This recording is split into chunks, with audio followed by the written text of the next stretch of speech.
We all know the legend of Genghis Khan, a hungry boy from the windswept steppe who rose to command the largest land empire in human history. His cavalry thundered from the shores of the Pacific to the gates of Vienna. His name struck terror across continents.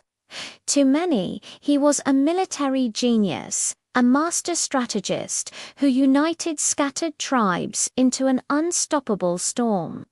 Statues cast him in bronze. History books praise his brilliance on the battlefield. But behind this polished legend lies another story, one that's far darker, written in blood, bone, and generations of silence. Because Genghis Khan didn't just conquer with arrows and horses. He conquered with laws, with marriages, with terror, and with the cold arithmetic of survival. The chronicles that survive Persian accounts, Chinese records, and the secret history of the Mongols themselves reveal a man who understood something most warlords never did. An empire is not built by swords alone. It is built by bloodlines, by controlling women, by annihilating rivals, and by a discipline so merciless that no one dared to disobey. Take one of the earliest examples of his method. In the year 1202, Genghis, then still known as Temujin, defeated his bitter enemies. The Tatars, the very tribe that had once poisoned his father. His vengeance was precise, even mathematical. Every Tatar male taller than the axle pin of a wagon, about 3 feet, was executed on the spot. Picture that for a moment. A frightened boy dragged before a wagon, measured against the hub, and with a single nod, his life is decided. Thousands perished in that grim arithmetic. The women were spared, but not out of mercy. They were absorbed into Temujin's growing empire, folded into new households as wives, concubines, or servants. Among them, Temujin himself took 2 sisters, adding them to his expanding retinue. This wasn't a burst of uncontrolled rage.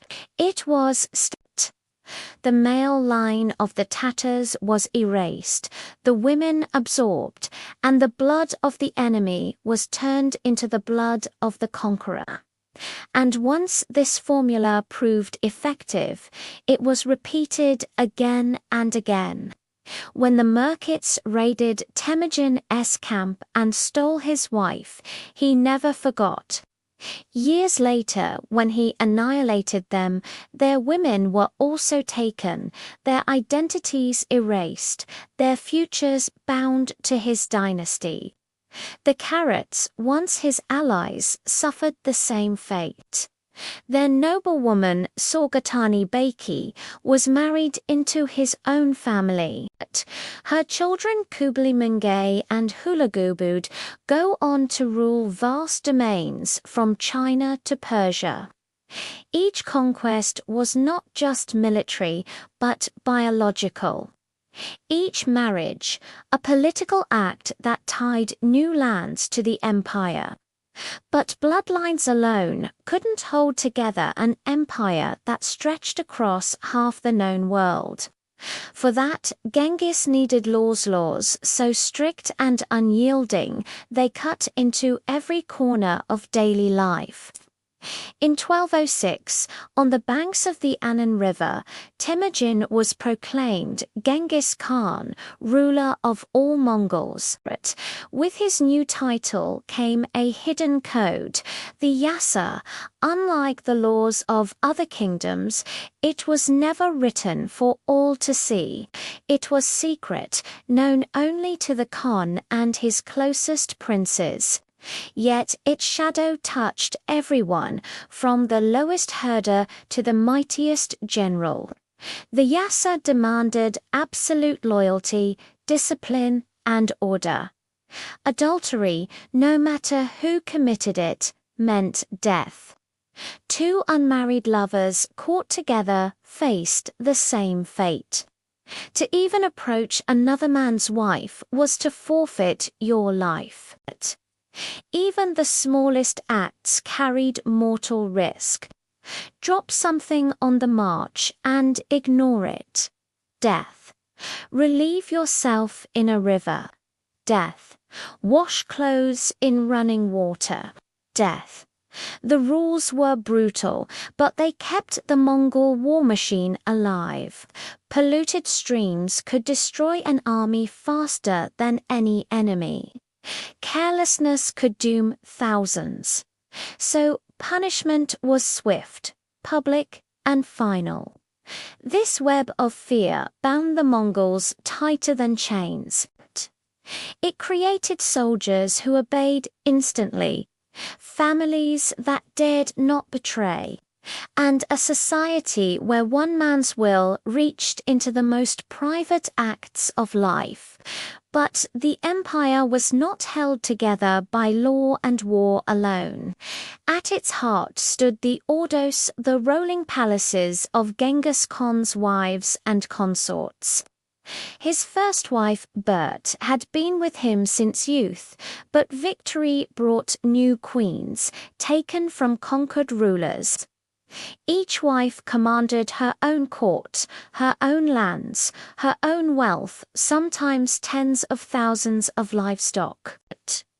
Beneath them ranked hundreds of concubines, organized into precise companies, all serving the household of the Khan.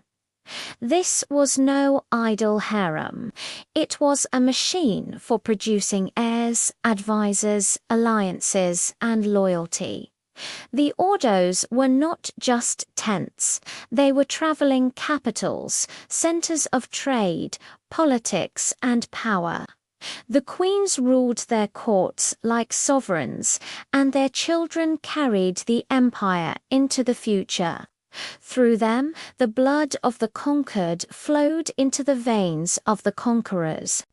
When Genghis died in 1227, his empire passed to his son Gadain, just his armies and treasuries, but also part of his father's household, including surviving wives.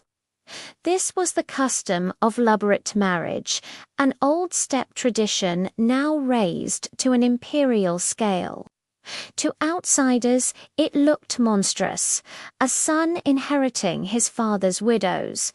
But to the Mongols, it was practical. A noble woman brought wealth, attendance, alliances, and political weight.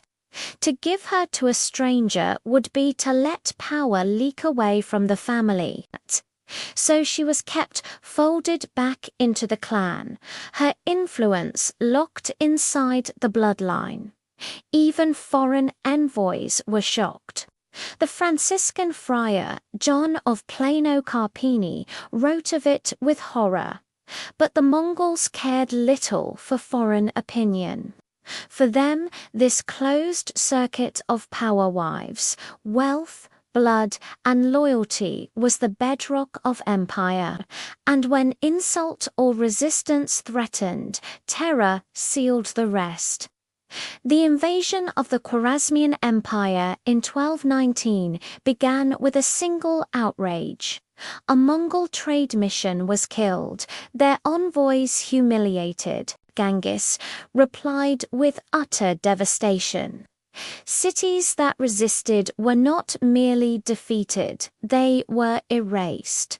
At Bukhara, at Samarkand, at Nishapur, entire populations were slaughtered.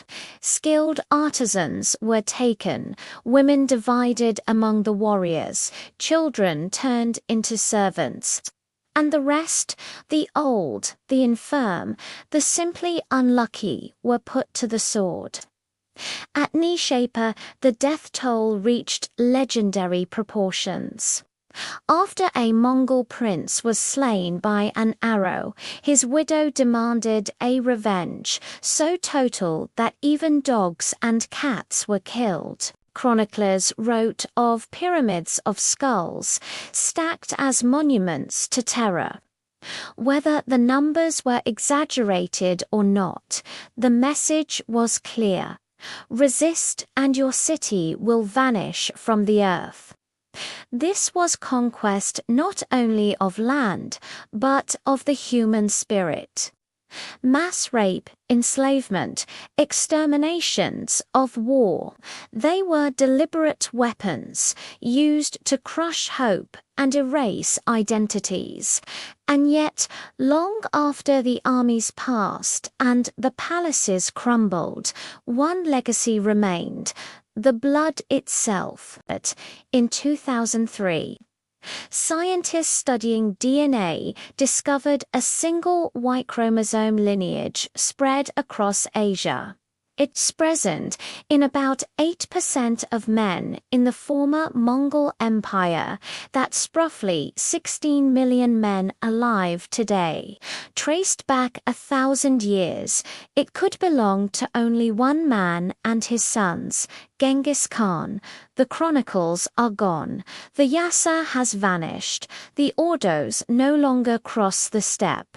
But inside millions of living men flows the last dominion of the Khana biological empire, carved not into stone or parchment, but into flesh. So the story of Genghis Khan is not only one of brilliant tactics or sweeping cavalry charges.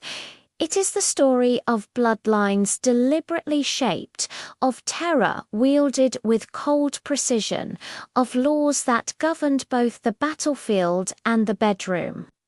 His empire wasn't just built with arrows. It was built with people themselves, molded into weapons, heirs, and subjects.